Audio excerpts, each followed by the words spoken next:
A wonderful good night to you. Good evening, and welcome to the Sanctuary Half Hour. I'm really happy to be with you today. I'm Elder Anthony, and it's going to be a very interesting evening as we continue to celebrate our 30th anniversary at the Sanctuary Empowerment Center. And of course, we're looking at various areas. We're celebrating people, we're celebrating community, and we are celebrating legacy. So as we celebrate, we encourage you to continue to join us in those celebrations. You'll be hearing a lot more about what we'll be doing as we go through the rest of the year. But this evening in particular, we are going to be talking about the community, being the best community we can be, being the best community we can be. What does that even mean, right? And we're actually taking a look back at how some of the work that we did in the community and what that looked like back then. So a look back.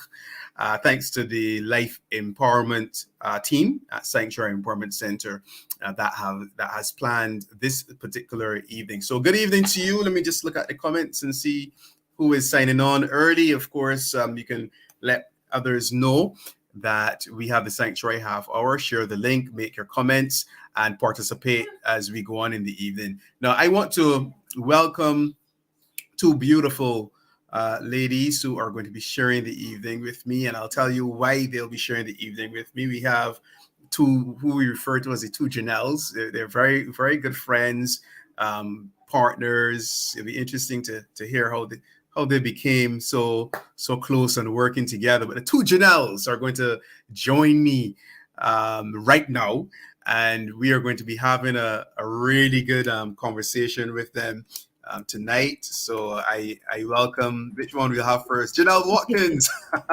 Both of them pop at the same time. Right, fantastic. There we are.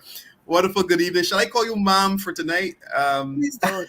No, please don't. Thanks. Should I call you Miss Watkins and Miss? Help me. You say We can do Janelle 1 and Janelle 2. We know who's Janelle 1 and who's Janelle 2. We can do that. That's Janelle 1 and 2. Okay, That's right. fine. Right. Okay, great. So they're on with us, and the reason why they're on with us is because they were partners with me when we did a project some 10, 11 years ago, a long time ago, called 11 Plus in the City. So we're going to be describing what that was in a minute. Just let me take a quick second to say a wonderful good night to Maxine. How you doing? Neville.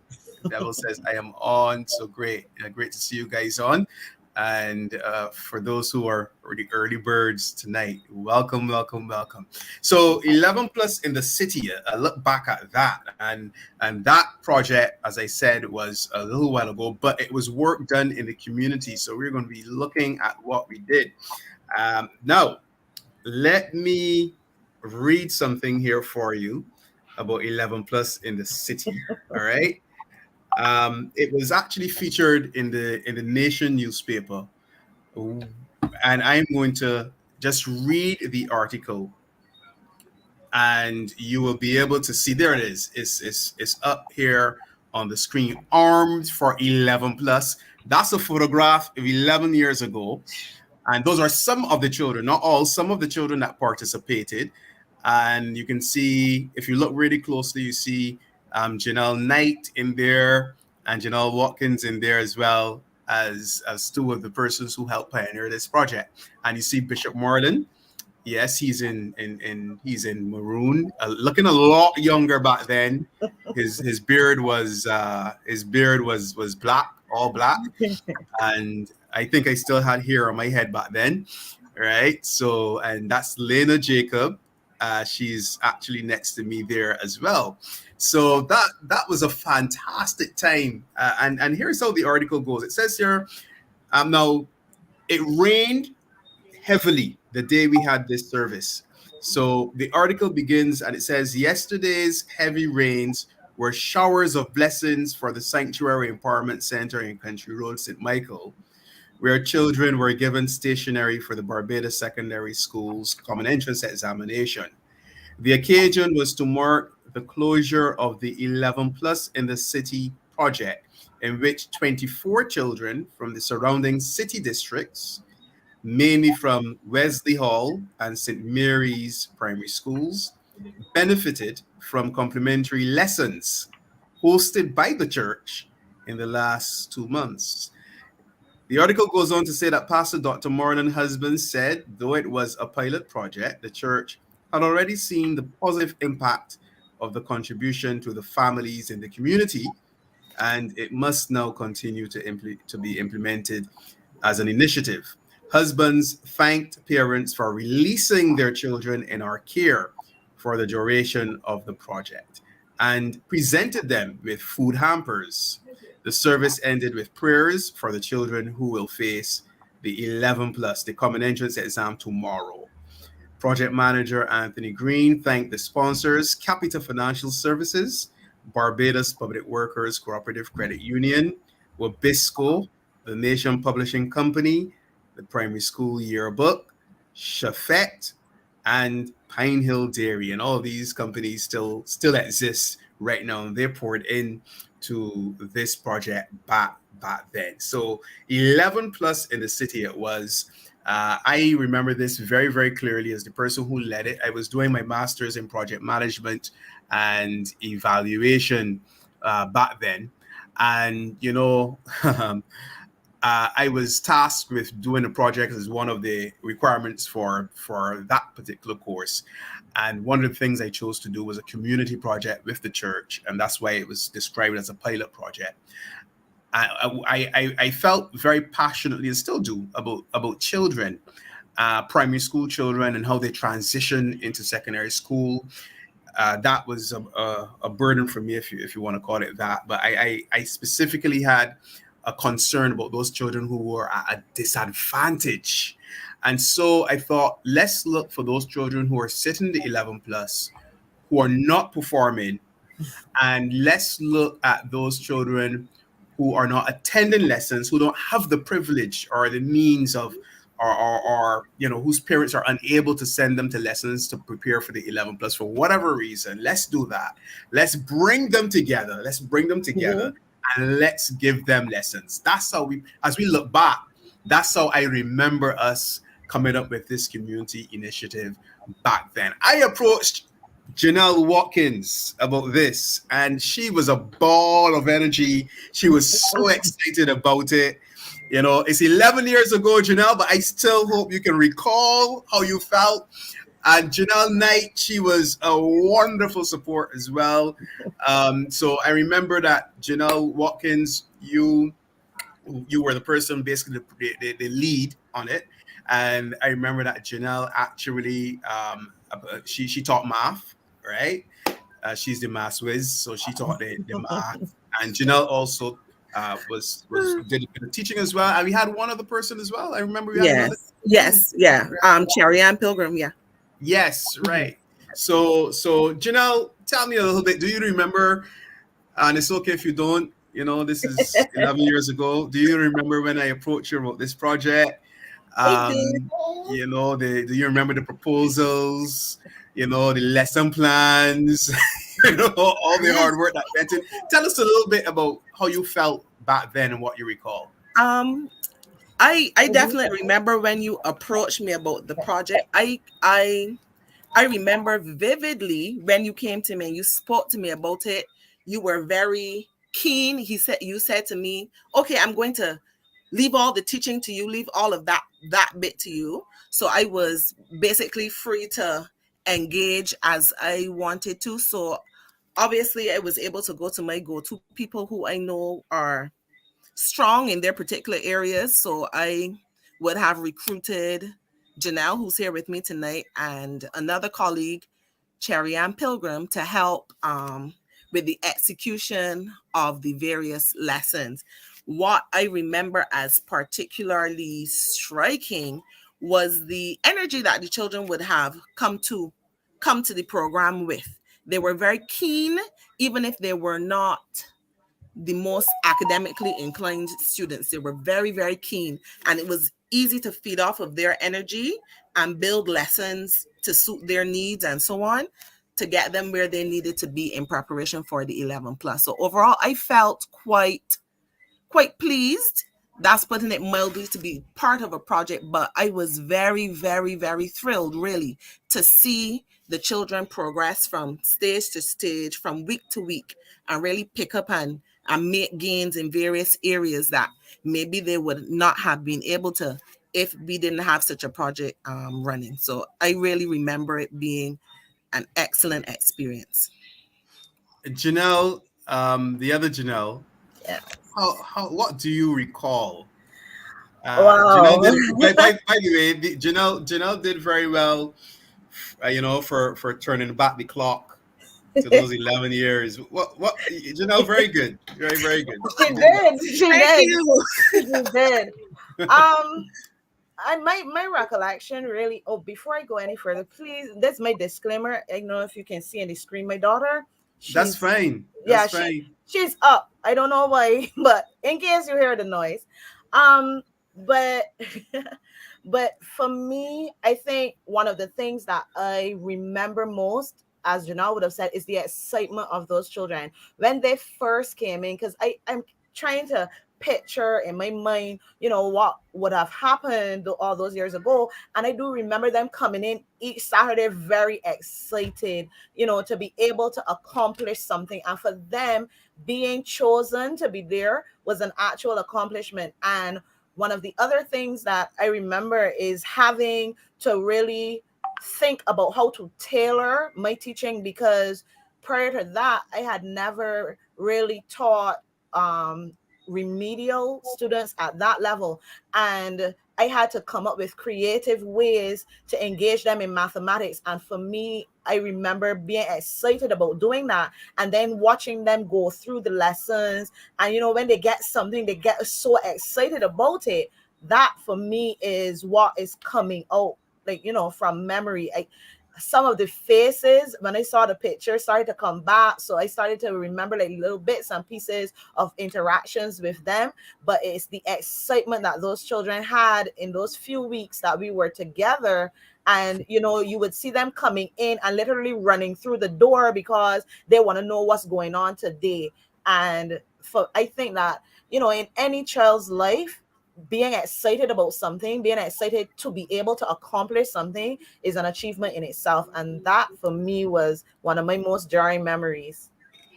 Well, as we talk about community and we take a look back, then I want to share this verse from Hebrews chapter 10, 24 and 25. It says, "And let us consider how we may spur one another on toward love and good deeds, not giving up meeting together as some are in the habit of doing, but encouraging one another, and all the more as you see the day approaching. Now, we can say that meeting for worship is something that we shouldn't forsake. Don't forsake the getting together of the brethren and so forth. But we get together and we show love and appreciation. We minister to one another in so many different ways, and this back then was the way in which we ministered to the community back then. Now, I spoke to one of the mothers tonight in preparation for this particular half hour. And, when she realized who it was, we just had a good time, trying to recall the memories. Her daughter is now 21. And she was so excited to say to me that her daughter has finished school. She went to the Polytechnic. She did studies in the area of beauty, and she has since left the polytechnic and she's working, and she was so excited, and she remembered vividly what sanctuary had done back then, allowed her child to participate in the lessons. And she said, only if my child had help from before, if it was like from class 3, but she just didn't have the means to make it happen. Was really grateful for that initiative. Now, one of the things that I want to bring in right here is this, because the hearts of the Janelles are just so beautiful. I remember you guys just volunteered your time, basically, right? I mean, you are teachers, and you were teaching, had your own classes, and you were teaching every week, every day, every week. Also, I'm sure intense because the exam preparation around this time and so forth. But you give up your time to do lesson plans, to come on Saturday morning to teach these children. So I want to talk a little bit now when it comes to community outreach about the importance of volunteerism, because that's so key. You have to really understand the importance of what you're doing, as Christians, giving back to the community, loving others, giving up something for others, giving up time for others, loving Christ, and just basically giving of ourselves to other people. It took a heart of volunteerism to do what you did back then. And we could not pay you for that. I mean, I mean, even though it's 11 years ago, I just want to say thank you. All right, thank you. But tell us, speak from the heart as it relates to back then. You guys didn't ask for a red cent. You just did it. I think that is true. I think that we are indeed teachers at heart. And when you really start to think about it, and I had a principal a few years ago who would always make this joke. And she would always say that teaching is not a profession, it's a service. And you would see even in the name, it's called the teaching service, right? Because teaching really is a work of the heart and not necessarily a work of anything else.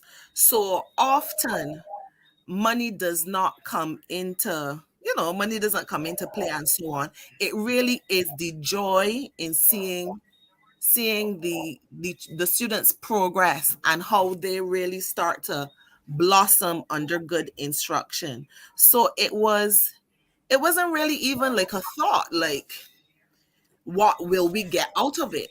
Truthfully, I know that we really truly enjoyed giving to those children. And volunteering, I think, is key, because when we start to look at Christianity, I think that kind of example is really critical. You want persons to understand, and see the example of Christ in your giving, in your actions, in everything that you are doing. So really and truly, I think of it as a work of the heart. And this project really fell squarely into that category, a work of my heart, definitely. Thank you, for sharing that, Janelle, and it'll be interested to hear, Janelle, your perspective on the importance of volunteerism, in ministry to the community. Yeah. For me, one of the things, I've always been a giver. I would give you my last. But when I think about giving, a lot of times when we think about giving, we automatically start to focus on financial giving. But I believe that you need to give of your time. Time is one of these resources that when it's gone, we can't get it back. And if we use our time wisely to uplift somebody else, then truly that is um bound up in community spirit itself, bound up in volunteerism, yes. But even when it comes to children have a special place in my heart. And if I could segue a little bit, for me, being a teacher is more than a job. Too many teachers don't really understand the value of being a teacher. And if you understand that value, then you understand the amount of time that you have to volunteer towards your students. And in that same vein, for me, that's why when Janelle would have approached me, it was an easy yes. Because you know when I think of giving or giving back, I also think of community. And I might not be, like, I'm very shy around adults, believe it or not. But when it comes to children, and I can do anything for one child, because I believe that inside each child, bound up, I always say, bound up in the heart of every child is a diamond waiting to release. And if I can rub that diamond in any way, if I can be part of the polishing team of that diamond, then I know that, you know, their legacy can live on. So when I can volunteer, when I can do something within my community to help a child, then it becomes even that more important. And especially with, when I look back, especially with those children that would have come, if not me, then who? If you get what I'm saying, because they, lots of them did not have anybody standing in the gap for them, you know, willing to help them along that their journey, no matter how long that journey was. And being able to give up some of my time was I mean, I did it without hesitation, because I know that I would have deposited into that child. And Anthony, you would have spoken about the young lady who's now 21. Imagine if we did not have that program. You know, if we didn't have that program, then what? So volunteering within the community is extremely, extremely important, especially when you are given into the heart of a child, because you are also given into their future, into their legacy. You know, it's not just about giving time, it's about giving of everything else. If you just joined us, we have Janelle Watkins and Janelle Knight, two experienced teachers in the primary school system, actually. Janelle Watkins is at West Terrace Primary, and Janelle Knight is at St. Paul's. I have that right, correct? Yes. Yeah, oh, Yeah. good. And we are taking a look back. We're focusing on community as a part of um, our anniversary celebrations. We're focusing on people, Correct. community, and legacy. So today we're looking at sanctuary in the community, a look back, and we're specifically looking back at when we did the 11 plus in the city uh, project, which was offering students in the Bridgetown, in and around Bridgetown, free lessons to prepare for the 11 plus. So that's in case you've just joined us, just to give you an idea of what we're talking about. And we had a picture up earlier that showed a younger Bishop Husbands at the time, and that photo also featured some of the children, and featured the Janelles, and Lena Jacob, who's still a part of the assembly. There, the photo is. It's everybody's kind of small, so I'm sorry you're not going to see us looking younger like 11 years ago. But there's something I want to point out about this photo. On the right-hand side, so the article arm for the 11 plus is there. On the right-hand side of this photo, it says lay preacher Williams dead. That's the caption. It's interesting that he is there, because I knew Edward Williams very well. As a young boy, as a young teenager, Edward Williams himself would have been a youth leader in the Methodist Church, and he would have been a community man. So I would have done a lot of work with Edward Williams, who in the Methodist Church coming up, and he was so active. It was amazing. It's like he gave up so much time to work in the community, whether it was giving, whether it was teaching, whether it was organizing camps, whether it was getting people involved in drama, in the choir. Stephanie, you know what I'm talking about, right? And Edward, I mean, the length and breadth of this country. So he's an ultimate ultimate example of someone who gave. Now, this is the question I want to ask to you two, Janelles. Where is the state of volunteerism? Do we have enough volunteers to actually do community? Right? I mean, I want to bring it from 11 years back now just to now. Are we still volunteering? I mean, it's so easy to spend time on Facebook, Instagram, WhatsApp. You know, I don't even know if television is competition anymore for social media, right? But then we are so busy. The truth is that so many things are happening around us and so forth. You know, where is volunteerism? Can we do better? What would it take for us to do better when it comes to this whole thing of volunteerism? Because it made 11 plus in the city happen. And if we are going to continue community work in Barbados, if you're going to help other people around us with whatever project it is, whatever activity it is, you know, what do we say about volunteerism, and how do we encourage other people to be volunteers for Christ?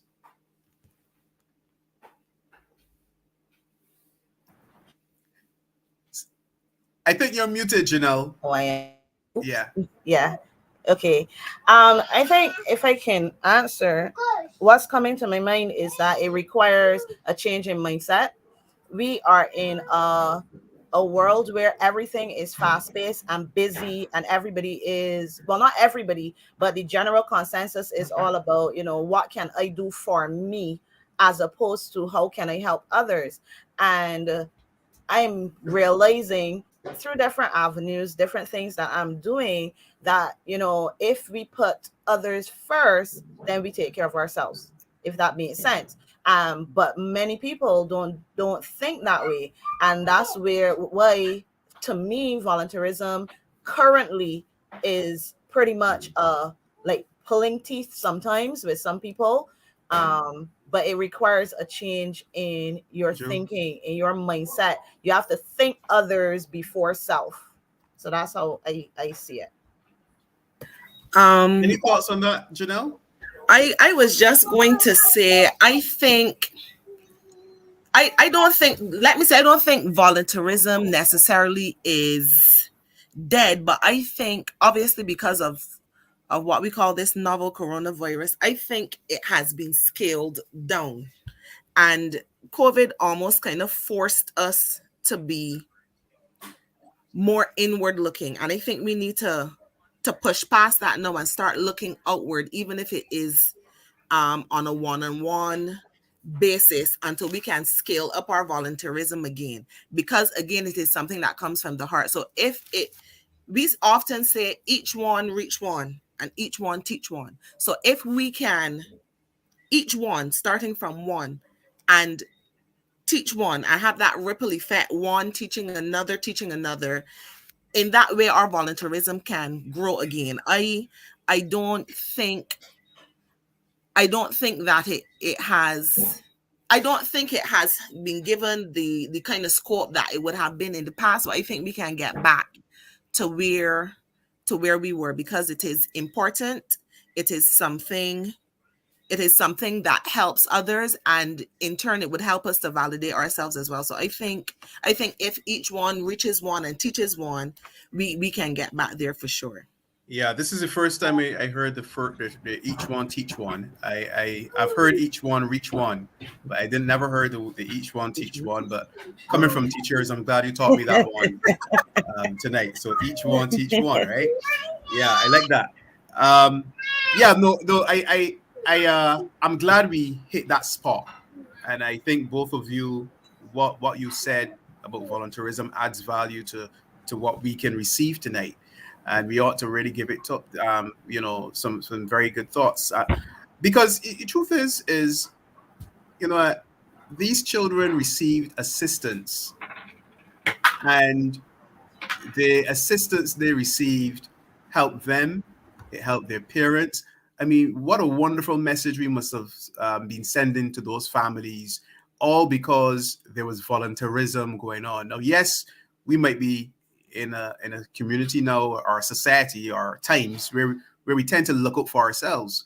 But imagine if we hold back our time and our giftings and our talents, and when we could help people become better, because at the end of the day, when other people struggle, it's going to impact us.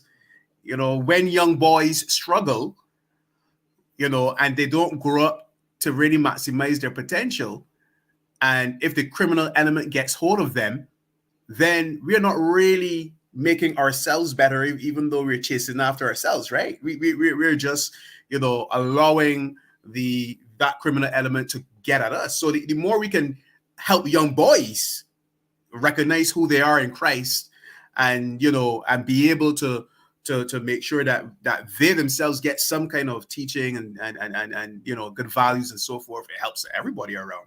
So I like the fact that we stuck there a little bit. As we wrap up though, let's get back to 11 plus in the city. I just want to know um, from you to how it impacted you. You were experienced teachers then. You're even more experienced now. But, it'll be interesting to hear from you how that project impacted your careers, your lives, how it impacted you as Christians. And Janelle Watkins, you can go first this time.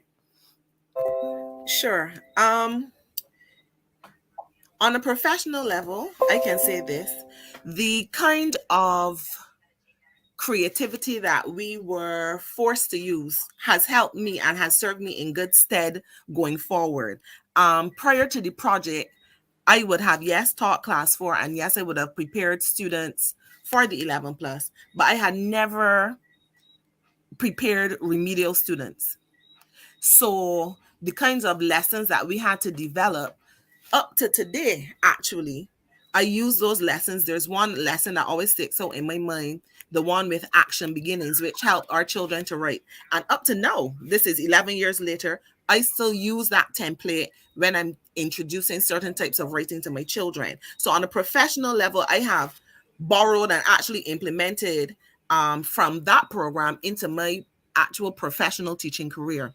On a more personal level, I was able to, at times, draw on those experiences again to be able to kind of minister to children who fell in that vein. And in the sense that the experience gained with the children at 11 plus in the city equipped me to deal with those children and those challenges when it came then to my in my professional in the professional aspect of my life. So those two things have really stuck with me. The whole idea of being a little bit more creative and meeting children where they're at and bringing them along, and using the experiences of those children to to use as examples and so on with the children that I meet now. So those two things for sure have definitely moved me forward. Excellent. And as we wrap up, Janelle, because time has gone so Mhm. Oh my fast, if you goodness. could, you know, Yeah. I'm looking forward to hearing what your impact was. Well, in thinking about the question you're asking, for sure, it having worked with 11 plus in the city, what it did was open my eyes to being more empathetic to the needs of my students. So I tend to be after that, I realized over the years I tend to be a little more aware of the circumstances of my students. So that's one thing. I would like to say that out of that, my current position, where I am in charge of sciences, which encompasses mathematics at my school now, would have stemmed from that. But being able, having to create the maths program for the program has helped me know. As I mean, over the years, you tailor it to suit, but now I am creating the maths programs at my school, things like that. So there are little bits and pieces coming out from the project that I actually still implement. And just like Janelle, some of those lessons that I did, and the one that I always use is the fraction lesson, where I would never have introduced fractions the way that I did as a hands-on lesson. I still do it up to this day when I'm teaching fractions. So the project definitely has been a valuable part of my professional career. Awesome, awesome, awesome. Well, you guys did very well to recall 11 years ago. That's fantastic. Thank you so much. Hebrews 10:24-25. And let us consider how we may spur one another on toward love and good deeds, not giving up meeting together, as some are in the habit of doing, but encouraging one another. And all the more as you see the day approaching. Listen, I just want to encourage you to volunteer for something. There is something that you can volunteer for. You can use your hands. You can use your gifts. You can, whatever thought or idea it is, even within our church, within your community, in your workplace, whatever the Lord places on your heart. And don't say that you don't have anything that you can offer. There's a song that Alvin Slaughter would sing, "What's that you have in your hands?" God can use it if you're willing to lose it. Yeah, or use it, I think. But I guess either one works. But make sure that you allow the Lord to use your giftings, be available to Him. Father, I thank you that you have encouraged us this evening by causing us to look back at a project that was meaningful in the community, Lord, and we allowed you back then to use us to touch other children. And we want to say thank you for using us, God. We thank you for your love. Thank you that they were blessed. Thank you that families were blessed. And the question I ask is, how can we be a blessing to other families in the community the way that you would want us to be? We are available, God. Use us however you will. We say we are available, God. And thank you for giving us strength to do the work that you would want us to do. And may your will be accomplished, dear God, even as we make ourselves available. God, guide us, God. Even if we don't know what to do, guide us to it, dear Lord. And may it be plain, dear Lord. And may we say, yes, Lord. Yes, Lord. In Jesus' name I pray, amen and amen. Well, this has been over half hour, the sanctuary half hour, but over half hour. It just went by so quickly. But, sanctuary in the community, look back at the 11 plus in the city. Let us be the best that we can be in the community. Thank you, Janelle's 1 and 2, for being with us. And thank you so very much for watching. God bless and enjoy. Good night. Good night.